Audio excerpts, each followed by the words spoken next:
Halo Jefflers, kembali lagi bersama saya. Nah, dalam video kedua kali ini, saya akan beranggapan bahwa Jefflers menggunakan media sosial untuk mengaktualisasi diri Jefflers ya, bukan sekedar untuk posting selfie saja. Nah, jika kamu ingin bisa ide yang kamu kemukakan dari mini project kamu dinikmati oleh banyak orang atau audiens atau followers, apapun itu namanya, kamu harus membangun citra diri yang baik dulu. Nah, apa sih personal branding itu? Sebenarnya, sebagai manusia, kita memiliki hal-hal yang melekat pada diri kita. Baik itu terkait dengan skill atau keterampilan, behavior atau perilaku kita, atau value yang kita yakini dan menambah nilai-nilai pada diri kita, atau nilai-nilai yang kita anut. Contoh dari value, mungkin teman-teman Jefflers bisa lihat dari sini ya, kalau misalkan kamu masih nggak kebayang apa sih value itu. Nah, selain 3 hal tersebut, ada juga yang akan melekat pada diri kita, yaitu adalah appearance, uniqueness, dan juga authenticity. Jadi ketika membangun citra diri, lebih baik jadilah diri kita sendiri, tapi versi yang terbaik. Untuk membuat gambaran yang lebih bisa teman-teman Jefflers aplikasikan, saya akan memberikan sebuah tes berikut yang harus kalian kerjakan. Nah, jawab ya 3 pertanyaan berikut. Siapa sih Jefflers itu? Siapa Anda? Passion kamu apa? Dan apa kepribadian yang paling unggul dari diri kamu yang bisa kamu keluarkan atau yang bisa kamu tampilkan ketika bertemu dengan orang lain? Kemudian hal yang perlu juga kamu tuliskan dalam mengetahui value atau personal branding kamu nanti adalah kalau nanti Jefflers sudah tiada nih misalkan, atau misalkan masih ada pun juga nggak apa-apa sih. Tapi hal-hal apa yang kamu ingin orang-orang lain tuh kenal mengenai diri kamu. Coba tuliskan itu akan membantu kamu untuk membangun citra positif pada diri kamu. Ya, dengan kata lain, personal branding itu adalah bagaimana seseorang untuk dapat mengembangkan skill atau keterampilan diri, perilaku, dan juga memahami nilai-nilai unggul yang ingin dicapai pada diri. Nah, setelah Jefflers menentukan value hidup apa atau hal-hal apa yang menarik diri kalian, tujuan apa yang ingin kalian capai, saya akan memberikan beberapa step-step yang dapat membantu juga nih untuk dapat memperkuat citra diri. Yang pertama yang harus dilakukan adalah membangun passion. Kalau kamu tidak yakin apa passion kamu, coba deh telah kembali. Apa sih keterampilan yang kamu miliki? Hal-hal apa sih yang selama ini kamu jadikan semacam hobi atau yang menyenangkan kamu lakukan? Ingat ya, pekerjaan yang kamu jalani saat ini belum tentu passion kamu. Jadi, coba mengenali diri lebih lanjut untuk bisa menemukan apa passion kamu. Yang kedua adalah memiliki ciri khas. Contoh yang paling sederhana nih, kalau kalian melihat seseorang dengan kacamata buram atau dengan menggunakan ikatan, rambut agak pirang, siapa yang akan muncul dalam benakmu? Mungkin Atta Halilintar atau mungkin yang lainnya. Jadi memiliki ciri khas itu bisa dari penampilan, bisa juga dari cara berbicara atau apapun. Ciri khas itu perlu loh karena hal tersebut akan membedakan kita dengan orang-orang lainnya. Tentu saja perbedaan ini tidak perlu secara berlebihan dikemukakan, tapi ciri khas yang kamu miliki itu akan membantu orang lain memperkuat citra yang kamu bangun. Kemudian yang ketiga adalah memiliki jiwa kreatif. Jangan sedih dulu kalau kamu merasa aku kan gak kreatif kak, atau aku mah dari dulu tidak berbakat. Jangan seperti itu, karena kreativitas itu adalah sebuah skill yang dibangun. Jadi banyak-banyaklah membaca, banyak-banyaklah browsing, banyak-banyaklah menonton video YouTube yang dapat membantu kamu untuk mengaktualisasi diri kamu. Dengan kamu memiliki banyak referensi dari bacaan, film tontonan, lagu yang kamu dengar, itu akan membuat kamu juga menjadi lebih kreatif. Gitu. Lalu yang step keempat adalah membangun citra baik. Saya masih ingat tahun 2019 lalu ada sebuah kejadian yang menerpa seorang siswa. Saya lupa daerahnya di mana. Sepertinya di daerah Sulawesi. Nah, siswa ini mengalami pembulian oleh teman-teman sebayanya. Di situ semua orang, semua creator, semua influencer berbondong-bondong untuk membantu si siswa yang dibully ini. Tapi tahu nggak kenapa? Apa yang terjadi? Setelah dilakukan dan diteliti, ternyata siswa yang dibully ini melakukan banyak hal yang tidak baik atau meninggalkan rekam jejak yang sangat negatif di media sosial Facebook miliknya. Dia berkata kasar, dia membagikan hal-hal yang membuat provokasi atau hal-hal yang mengandung sara dan tidak baik. Jadi, jadilah netizen yang bijak karena bermain media sosial, rekam jejaknya akan selamanya ada di situ.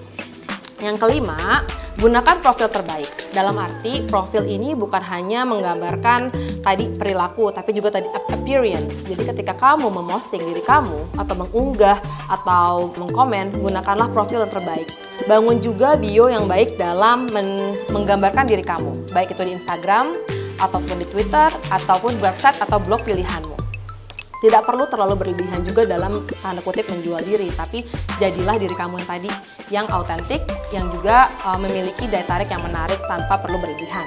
Step ke-6, fokus sesuai media. Nah, fokus sesuai media ini apa? Contoh, Facebook saat ini diakses lebih dari 1 miliar orang. Banyak sekali ya, tapi ternyata Facebook itu lebih atraktif untuk kalangan baby boomers atau orang tua kita. Tentu saja, apa yang kita sharing di Facebook akan berbeda dengan apa yang kita sharing di Instagram dan berbeda apa dengan yang kita sharing di Twitter.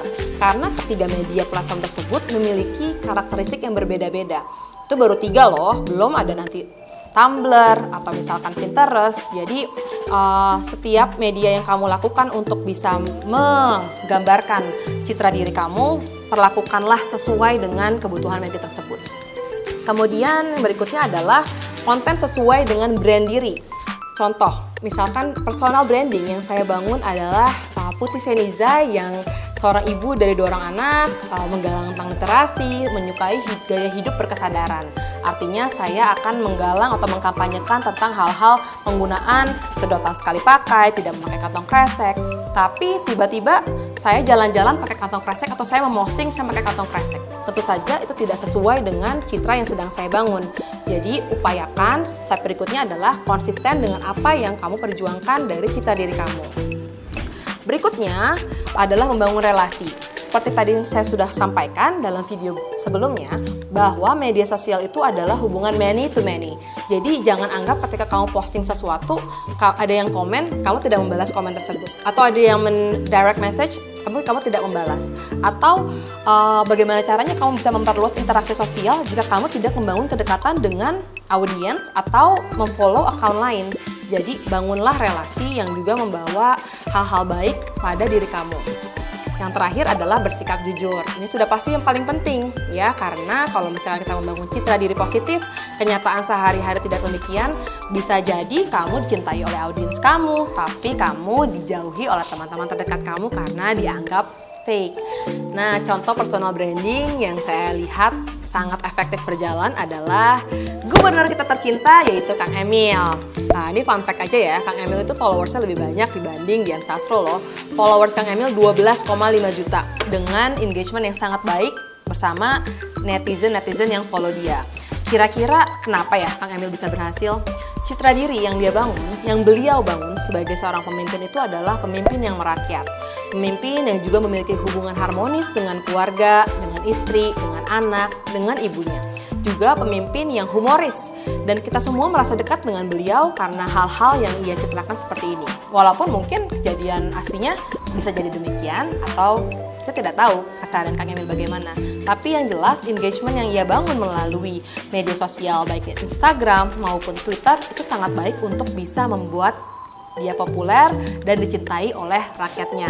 Nah, tadi kan Kang Emil, kalau misalkan ada account lain yang menurut saya bagus, personal brandingnya adalah account Zero Waste Adventure. Nah, Zero Waste Adventure ini dimiliki oleh Siska Nirmala, yang mana sesuai dengan bio-nya, dia menuliskan pekerjaannya adalah sebagai writer dan juga adventure enthusiast.